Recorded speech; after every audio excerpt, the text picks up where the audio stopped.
परिवारजनों, काशी और संस्कृति एक ही चीज के, एक ही ऊर्जा के दो नाम है। आप उनको अलग कर ही नहीं सकते।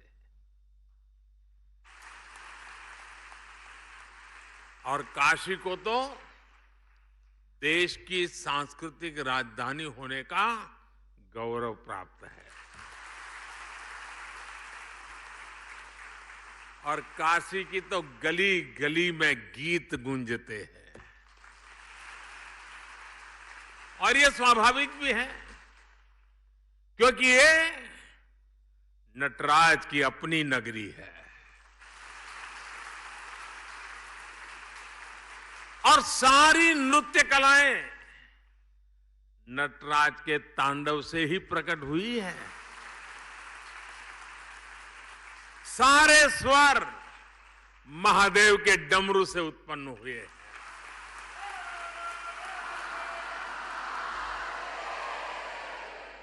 सारी विधाओं ने बाबा के विचारों से जन्म लिया है।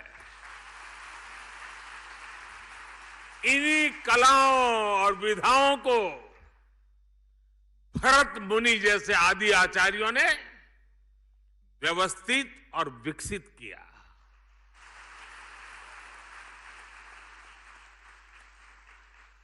और काशी मतलब 7 वार 9 त्योहार। ये 7 वार और 9 त्योहार वाली मेरी काशी में कोई भी उत्सव गीत संगीत के बिना पूरा हो ही नहीं सकता। चाहे घर की बैठकी हो या बजड़े पर बुढ़वा मंगल,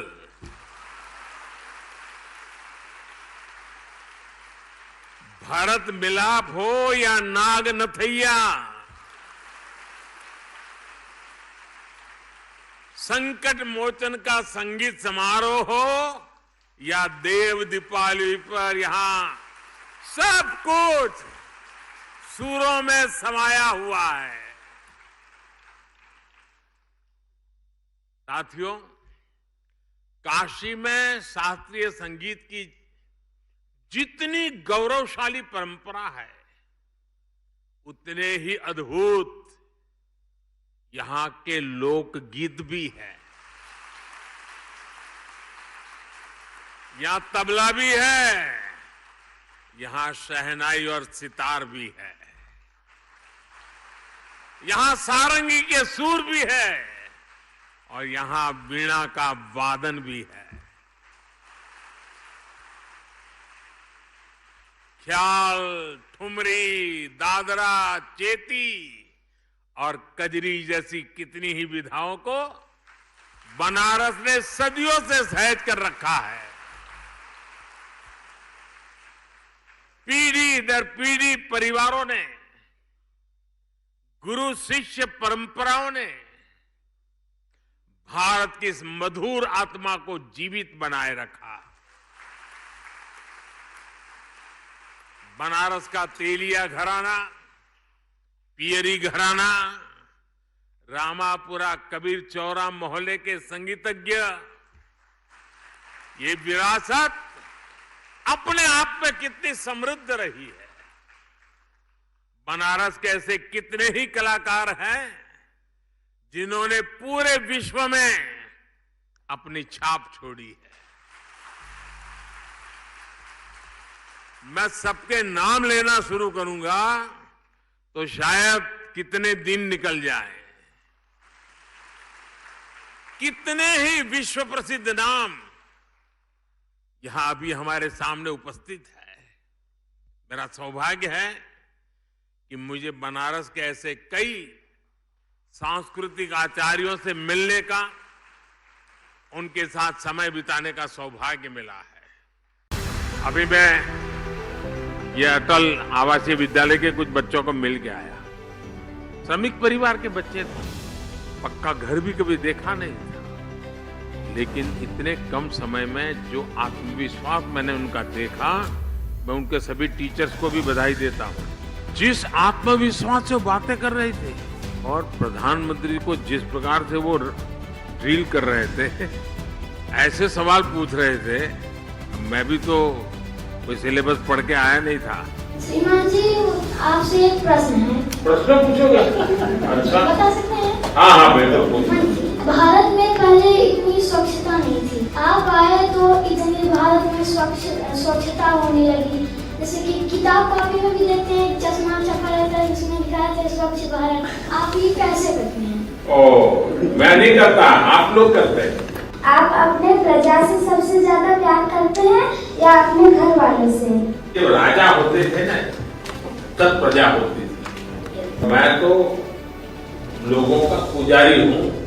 आपने क्या सोचकर ये अटल आवासीय विद्यालय खोला? अरे सब योगी जी ने सोचा है।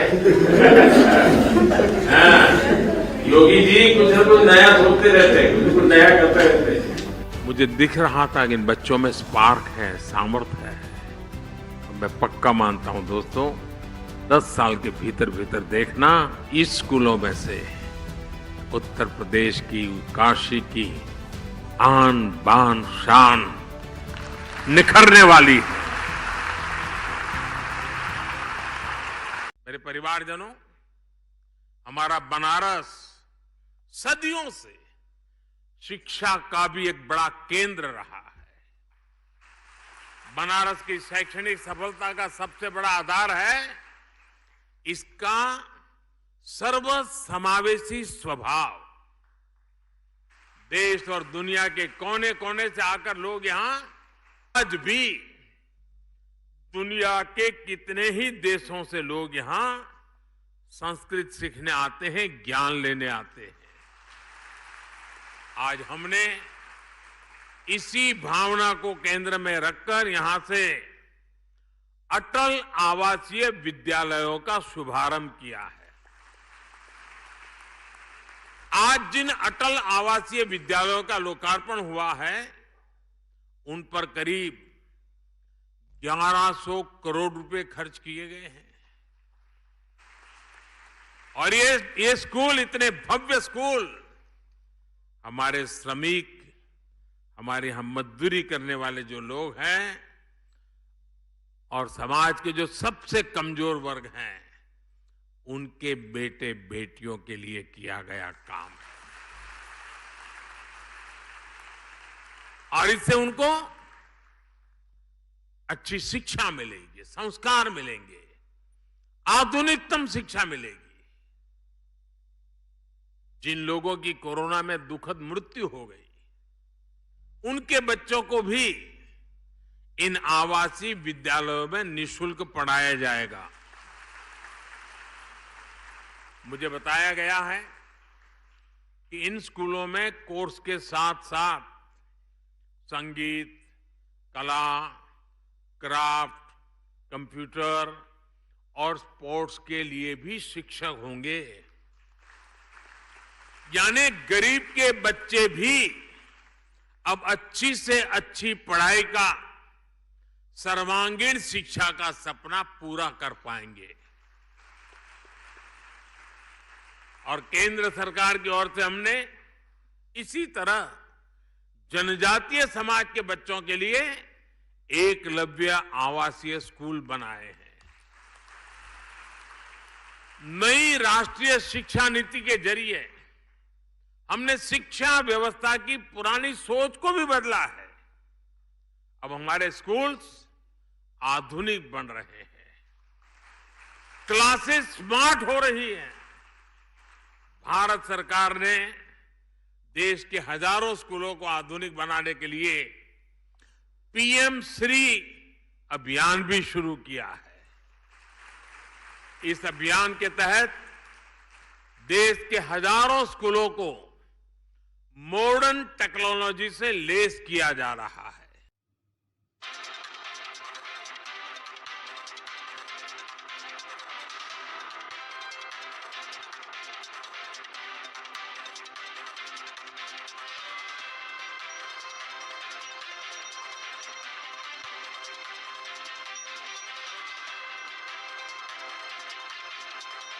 डॉक्टर ज्योति सिंह जी को धन्यवाद अर्चना सतीश जी।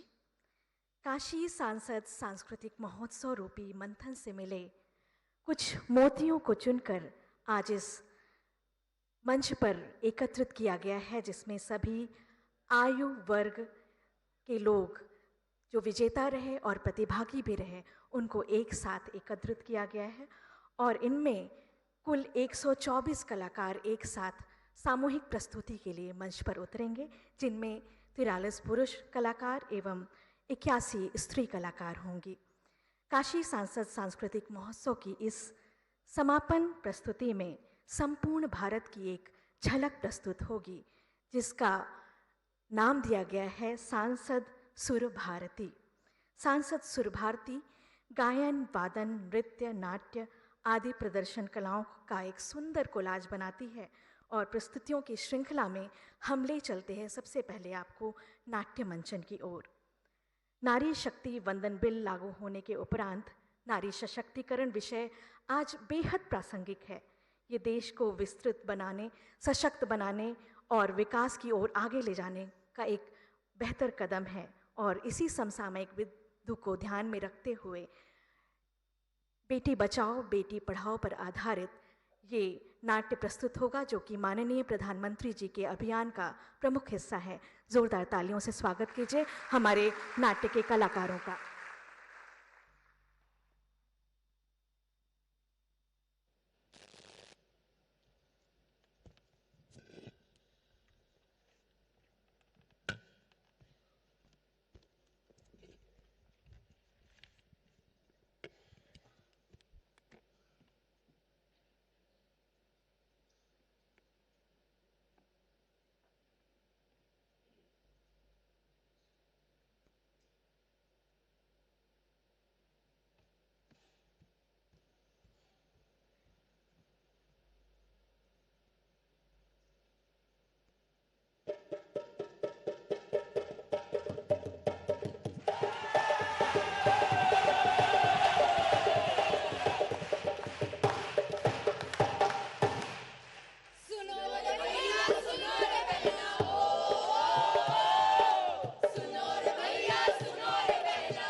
चाचा जी, आप बीच नाटक में से अपनी बेटी को घर ले जाएंगे तो हम लोग क्या करेंगे? ये बताओ, ये नाटक नौटंकी करने से इसको क्या मिलेगा? अरे घर में रहेगी, चूल्हा चौका बर्तन करेगी, शादी ससुर का सेवा सत्कार करेगी तो समाज में इसको मान सम्मान प्रतिष्ठा मिलेगी। तुम्हारा ये नाटक नौटंकी करने से इसको क्या मिलेगा? वाह चाचा जी वाह, आप लड़कियों के बारे में, बेटियों के बारे में इतनी छोटी सोच रखते हैं। अरे हमारी बेटियां क्या नहीं कर रही हैं? बताइए, क्या नहीं कर रही हैं? डॉक्टर, इंजीनियर, मुख्यमंत्री, प्रधानमंत्री, राष्ट्रपति तक पर नहीं है। लेकिन भैया कब? जब पढ़ेंगी लिखेंगी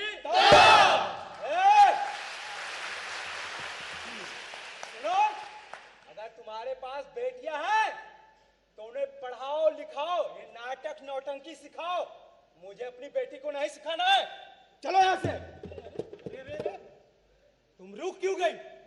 मैं आपके साथ नहीं जा सकती पिताजी, ये मेरी टीम है, मैं इनके साथ शो करना चाहती हूँ और मैं इन्हें ऐसे बीच में छोड़ के नहीं जा सकती हूँ पिताजी। आप कला करने मत देखिए और आप सच ही मानिए, अपनी कला के माध्यम से समाज में कई कलाकारों ने सम्मान पाया है पिताजी, जैसे स्मृति ईरानी हो गई, तृप्ति मित्रा हो गई पिताजी। मैं भी उन्हीं कलाकारों की तरह समाज में सम्मान पाना चाहती हूँ। कृपया करके मुझे ये शो करने दे पिताजी। ठीक है बेटी, अगर तुम इसी क्षेत्र में अपना नाम रोशन करना चाहती हो तो यह बाप तुम्हारी तरक्की में रोड़ा नहीं बनेगा, तुम्हारा सहयोग करेगा। जाओ बेटी, जी लो अपनी जिंदगी।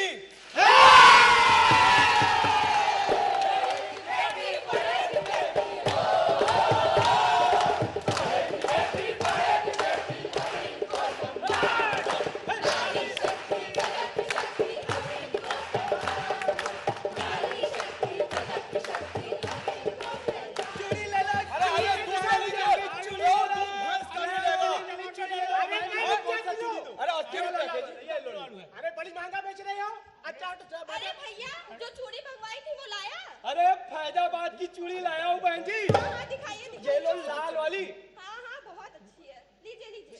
100 रुपए दीजिए। हाँ हाँ हाँ। इतना अरे शर्ट बहन जी, बता। कहाँ- भैया आलू कैसे ये हैं? लो। अरे बहन जी आलू 20 रुपए किलो है। अच्छा अच्छा अच्छा, नहीं रहने दीजिए। अरे खा यार। नहीं नहीं, अरे बन जाइए ना। हो गया ना? दूध दे दीजिए। दूध कितना चाहिए? रोज तो लेती हूँ, आपको पता नहीं है, 1 लीटर ही दीजिए। 1 लीटर। हाँ। ये लीजिए 1 लीटर और 80 रुपया दे दीजिए। अरे अरे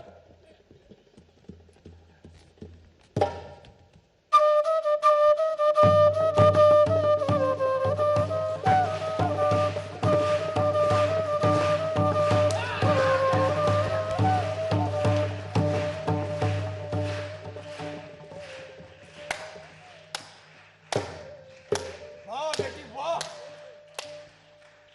ये तुम्हारे में हिम्मत कहां से आ गई? इतना बड़ा कदम उठाने के लिए बहुत साहस की जरूरत पड़ती है। वाह! ये समाज अपनी मनमानी करता है, अपने हक की लड़ाई लड़ने के लिए औरतों को बुरा भला सब कर देता है। पर अब समाज बदल रहा है, समय बदल रहा है, लोग बदल रहे हैं। हमारी सरकार ने हमें इतनी शक्ति दी है, इतना संबल दिया है कि अब हम बिना किसी झिझक के अपने लिए लड़ सकें। करते हैं आभार आपका, करते हैं आभार, नारी शक्ति वंदन मिलता करते हैं आभार। सबल है नारी, प्रबल है नारी, नारी घर संसार, नारी दुर्गा, नारी शक्ति, नारी माँ का प्यार। हम बड़े उपकार किया है, कर नारी उद्धार, करते हैं आभार आपका, करते हैं आभार, करते हैं आभार आपका, करते हैं आभार। नाट्य समाज का आईना है और अगर नारी सशक्त है तो यह आईना और भी खूबसूरत हो जाता है। संगीत एक ऐसी कला है जो उदात्त है, जिसे देखने सुनने से ऊपर हम महसूस करते हैं और इसे गहराइयों से महसूस किया है हमारे दिव्यांग कलाकारों ने। हमारे